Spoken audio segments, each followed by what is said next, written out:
Welcome to episode 90 of the 3M Fear podcast. Eric and Shelley Martin like to relax on their front porch after a long day. It was their quiet time together, sipping coffee and enjoying the fresh Maine air. Their new home, a farmhouse surrounded by deep woods, felt peaceful. They had moved there in 2005 after Eric got hurt at work. His back injury meant that he couldn't do much physical work, and that's why Shelley had to find a job and support her family. It wasn't an easy change, but they decided to make the best out of it. The farmhouse had plenty of space for them and their teenage daughter, Chelsea. Their grown son, Sean, had already moved out on his own. The land around them stretched far, with open fields leading to a thick forest. Eric, an experienced hunter, was excited about having so much nature around. He, in fact, had a collection of hunting rifles, but Shelley didn't want them inside the house, especially knowing that Chelsea was there. She wanted to keep her family safe, and that's why Eric and Sean built a sturdy wooden box with a lock and stored all the guns inside that box and then kept that box in the barn next to the house. Their life in the countryside became a routine. Eric and Shelley would often spend their evenings on the porch, drinking coffee, talking about their day. It was a quiet and simple thing that they did every day. It seemed normal until one evening in early May of 2006. That night, as they sat outside, they noticed something strange in the distance. Beyond their yard, past a small open field, there was this dark forest. But within those trees, they saw a flickering light. It wasn't a steady beam of light, like a flashlight, but it started to go on and off, as if someone was breathing light. Eric and Shelley exchanged glances. Could it be poachers? Was someone trying to sneak into their house? They waited, expecting to see a person step outside and talk to him. But no one came. The light kept flickering. A sense of unease crept over them. They had never seen anything like this before. The woods were supposed to be empty at night, quiet and still and dark. But that day, it seemed as if something was out there, something that didn't belong. Their son Sean happened to be visiting that night, and so Eric called out to him and asked him, "Go, just check out what's out there." Sean had no idea what it could be, but all three of them were scared. That light just wouldn't stop. Eric and Sean decided to grab their own flashlights and go and check it out. As they approached the trees, the light suddenly disappeared. And then they realized something scary. The night had gone completely silent. No crickets, no rustling leaves, just silence. Usually, crickets, birds, the forest, everything goes silent when they know that something of their danger is out there. And that was not any human. It had to be an animal. Eric called out, "Hey, this is private property. No hunting allowed. You better get out of here." There was no answer, no movement, nothing. Determined to get to the bottom of it, Eric and Sean stepped into the woods. They decided that they would split into two and check out from both sides. If one of them ended up catching this person, then the other could come from the back and then attack. Eric had been hunting his entire life, but the fear that he felt that day was something different. Every step he took sounded unnaturally loud in the silence. He had this feeling that someone or something was watching him. Off to his left, he saw Sean, and the way that Sean looked at him, he knew that he felt the same. But when they stopped to listen, there was nothing, as if whatever was there had just vanished. When they couldn't find anything, Eric and Sean regrouped. Neither of them had seen or heard anything. They had searched the tall grass for footprints or any sign that someone or something was there, but they couldn't find anything. Confused, they went back to the house. They told themselves that maybe this was just a weird feeling and that nothing was there. What they didn't know was that this was the beginning of their worst nightmare.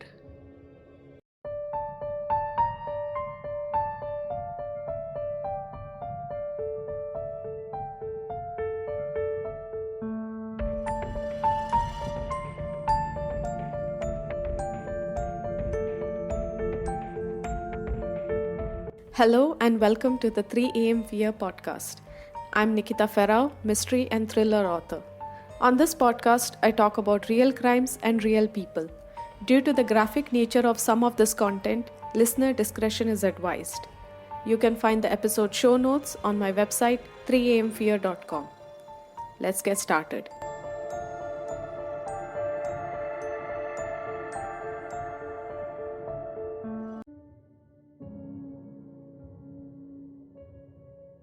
A few weeks passed since that incident, and their daughter Chelsea went for a walk in the woods with her boyfriend Nathan. He had just joined the army and would be leaving soon. So they were spending so much time together, and that is when they brought their family dogs along, letting them run off into the woods. As they walked through the trees, the dogs suddenly picked up a scent and ran. Chelsea and Nathan called after them, but the dogs were too focused on whatever they had found. When they finally caught up, the dogs were digging next to a strange hole in the ground. That hole was perfectly round, almost as if someone had created an entrance into the underground. It was made from sticks and was packed with dirt. Chelsea and Nathan stared at this strange hole in the ground. It was too perfect to be a natural formation. Someone had dug this hole. And just as they were checking, they heard it. A low, deep growl. Nathan stood up quickly. "Time to go," he said. Chelsea didn't argue. They looked at the hole and then just ran back to the house. A few days later, over Memorial Day weekend, Eric and Shelley were once again sitting on the porch, enjoying their coffee. The night was cold and misty, and the thick fog made it hard to see past the field. It was silent, too silent. And then, from the darkness, they heard rustling. The exact same voice that they had heard that night. Eric's stomach tightened. Something was wrong. A deep sense of danger crept over him. He grabbed Shelley's arm. "We need to go inside. Now." "Why? It's such a nice night," Shelley said, confused. She didn't feel anything. At least, not what Eric was feeling. Shelley held a large flashlight in her hand and then, just as if she was playing some prank on him, clicked it on and off, and then turned it on and swept that bright beam across the dark forest, trying to show him that there was nothing out there. They could enjoy a few more minutes outside. The night was silent, except for this distant hum of crickets. The light moved from left to right, cutting through the darkness like a sword. And then she froze. The beam landed on something that made her breath hitch. 6 glowing eyes. 3 sets of 2 eyes. That means there were 3 animals that were not maybe 50 feet away. At first, Shelley thought that maybe that was a deer. Maybe there were deers sitting there. But Eric had seen deers before, especially when they came in front of the car's headlights. But something about these eyes felt wrong. Shelley's stomach tightened as she realized why. Deers didn't move like that. Deers didn't crawl. These things were now low on the ground and were slowly pushing their bodies, creeping towards them. But the moment the flashlight hit them, they reacted in a way that she never expected. They stood up straight. Not only did they stand up on their 2 feet, they stood up as if it was completely natural to them. Shelley barely had time to understand what was happening before the creatures started running towards their house. But just then, they stopped and then turned right and disappeared into the forest. Their long, powerful legs carried them across the grass with terrifying speed. It was almost as if they were floating, their feet barely touching the ground as they pushed off and ran. Shelley's mouth was dry. Her hand trembled around the flashlight. She turned to Eric, and they both understood what they had to do.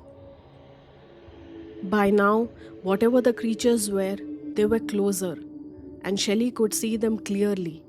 They were huge, easily 7 feet tall, covered in short, thick fur.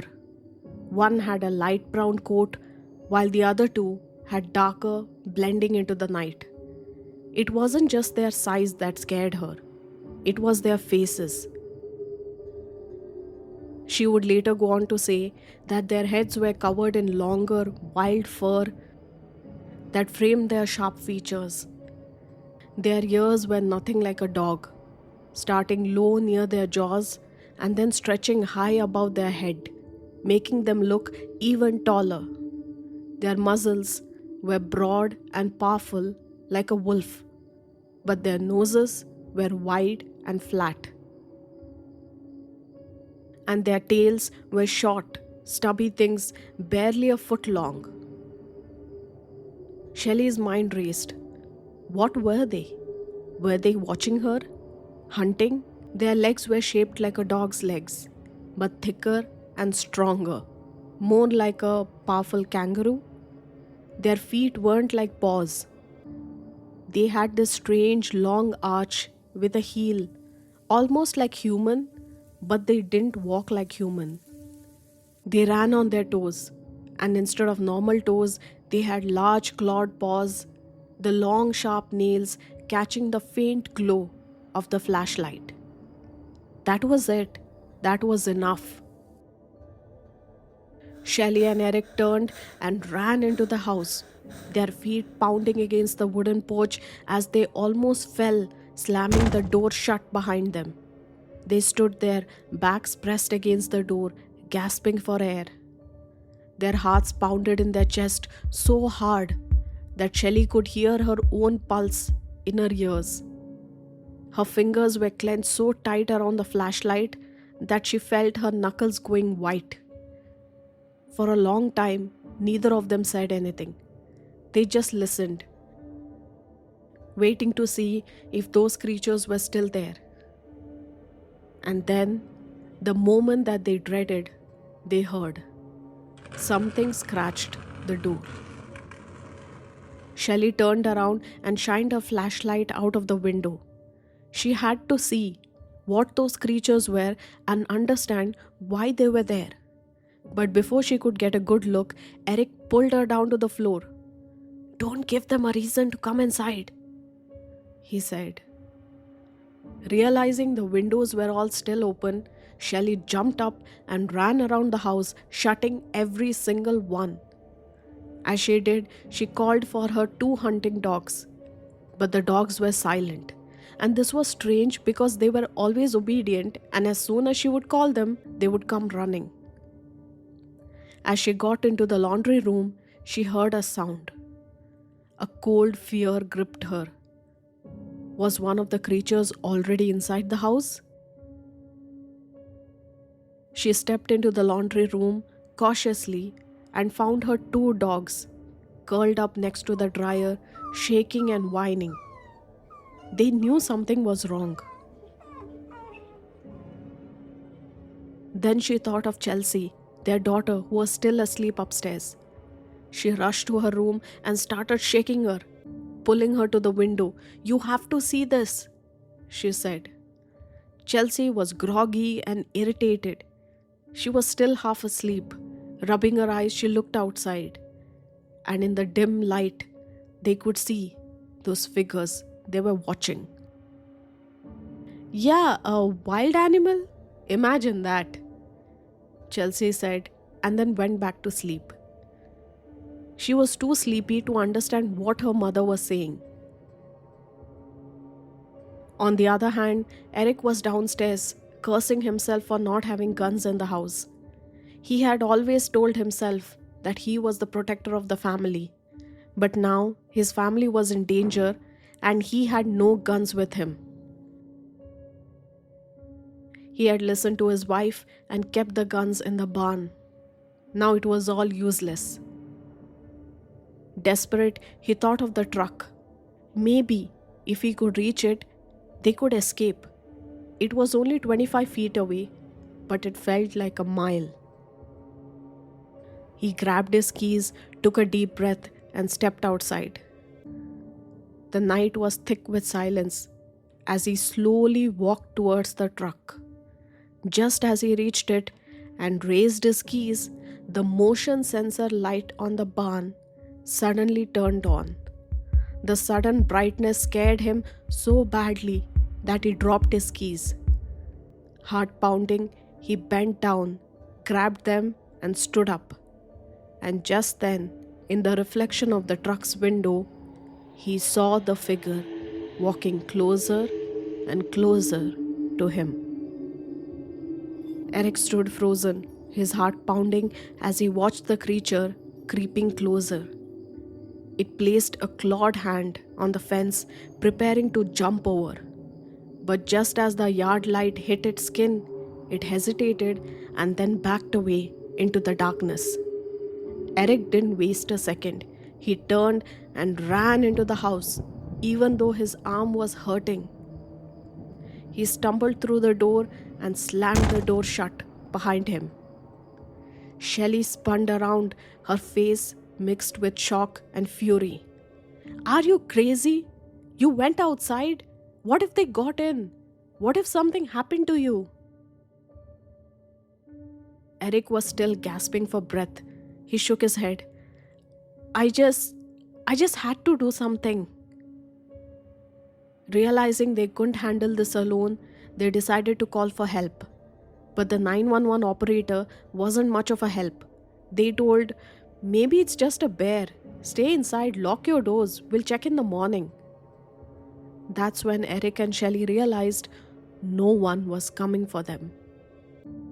Shelley once again ran upstairs to Chelsea's room to see the entire front yard. From Chelsea's bedroom, everything was clear, and the creatures maybe could not see her.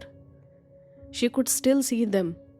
They were lurking in the shadows, but their eyes were still bright. Eric felt helpless. He was supposed to protect his family.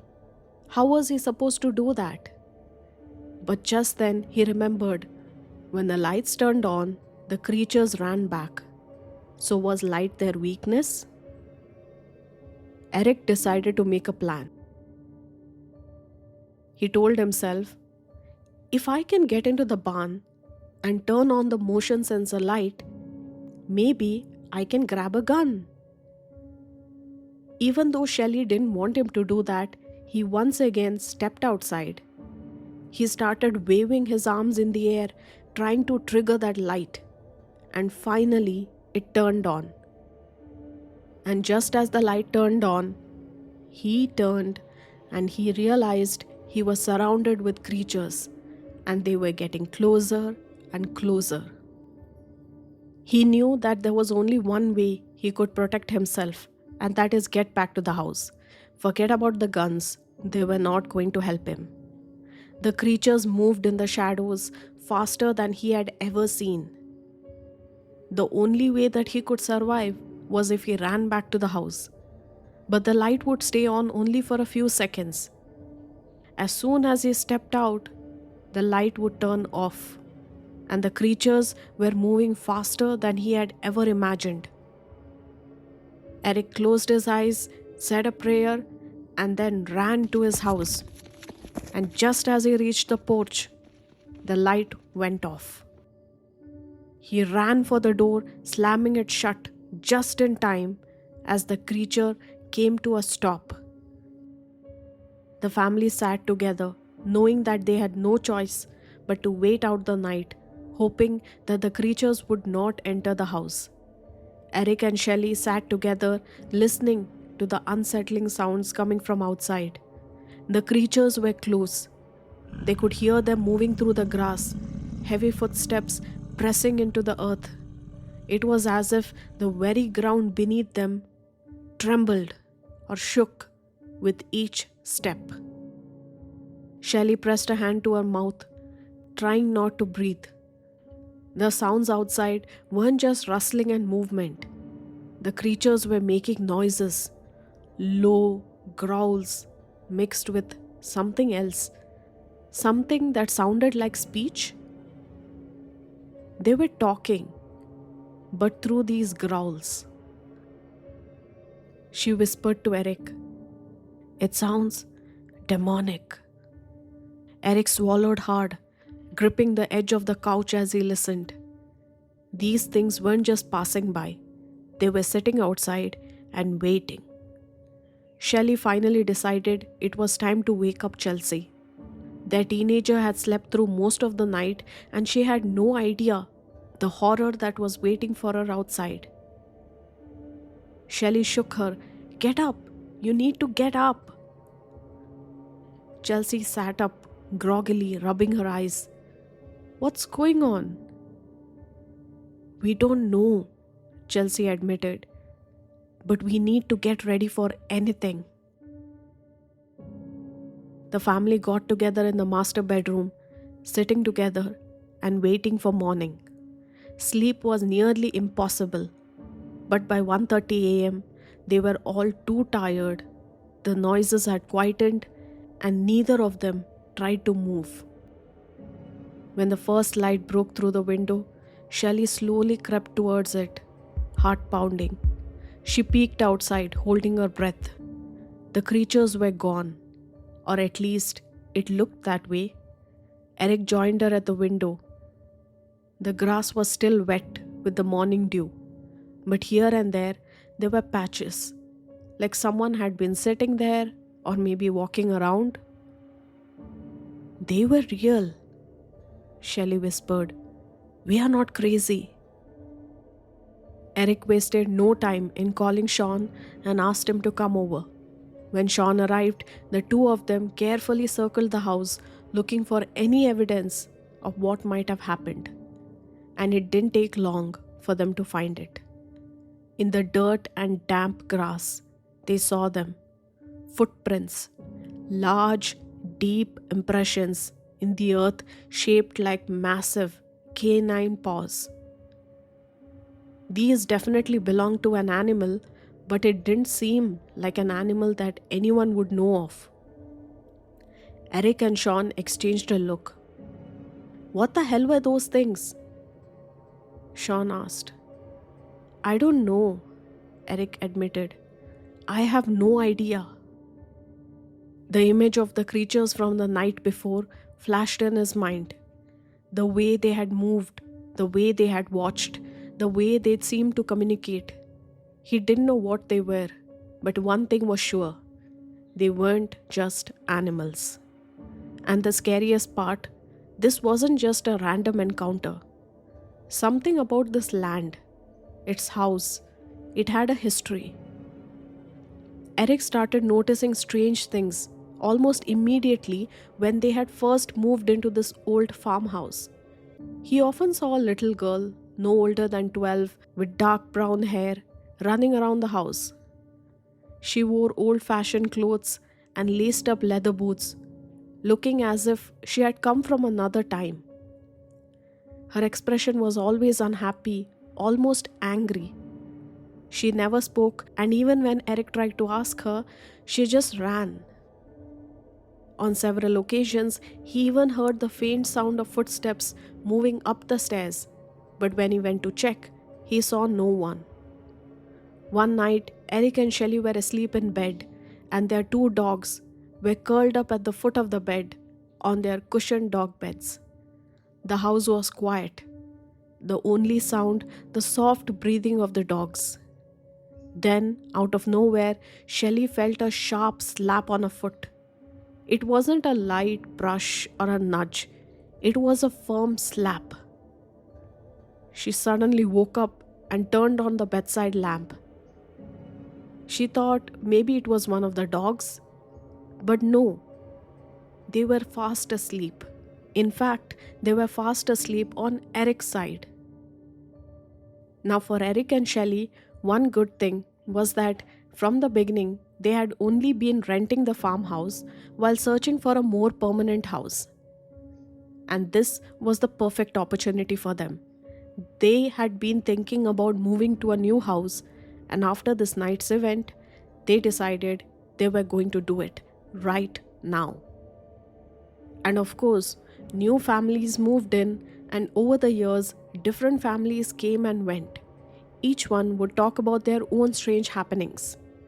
Then, in October of 2023, a local radio station in Maine was discussing werewolf stories and the legend of the Palmyra werewolves. That's when a listener named Justin called in to share his own experience. Justin had lived in the exact same farmhouse for 2 years. His opinion? The house was evil. He would hear howling coming from the woods, but in Maine, with its healthy coyote population, it wasn't unusual. But what was shocking was that objects would randomly fly off the shelves. On one incident, he said that it was around 2 in the morning when out of nowhere, the door to the loft swung open. The sound jolted him awake, and as he sat on his bed, he felt this sudden rush of air and this feeling like someone was slapping the pillow next to his head. He froze, his heart pounding. There was no one there, but yet he could feel that someone was hitting the pillow.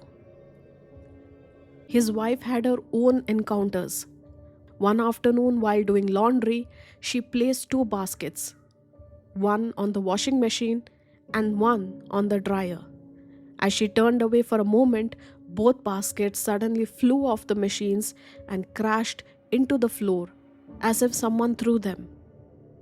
Whatever was in the farmhouse, it wasn't just one thing. The strange sightings, the eerie sounds, the slamming doors, the violent movement of objects, everything was very wrong with this place. Perhaps the land itself was cursed? Or maybe the creatures that Eric and Shelley saw that night weren't just the only ones who called the farmhouse home. Shelley would later go on to say, "It made me realize that there are things out there that we simply don't understand.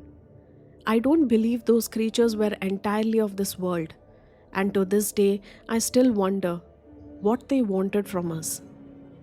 She also had a warning for those who might have had such encounters. To those who think having such an experience like ours would be exciting or incredible, I urge you, be careful what you wish for. And with that, we end the story of the Palmyra wolves. I would like to know from you, what do you think? Did they really see a creature that was not of this world? Or was it just wolves that they were mistaken? A big thank you to all my fellow listeners who have been listening and supporting this episode. Your reviews, your listens mean a lot. If you love this episode, if you love the stories that I put out, then please do leave a rating on whichever podcasting platform you're listening from. It would really mean the world to me. Other than this, I also have a YouTube and an Instagram page. I'll link it in the description. Do check it out. I have different stories on Instagram, and I'm planning to put out some short horror stories on YouTube. So do subscribe to my YouTube channel and stay tuned. I am also an author, love fiction stories. If you want to check out my free fiction book, I'll link it in the description. I'll also link my other account in the description where I talk about fiction writing, travel, and I also will soon start sharing fiction stories. So stay tuned. So do follow me there. Thank you so much for everything. That's all for this week. Stay kind, stay safe, and see you next week.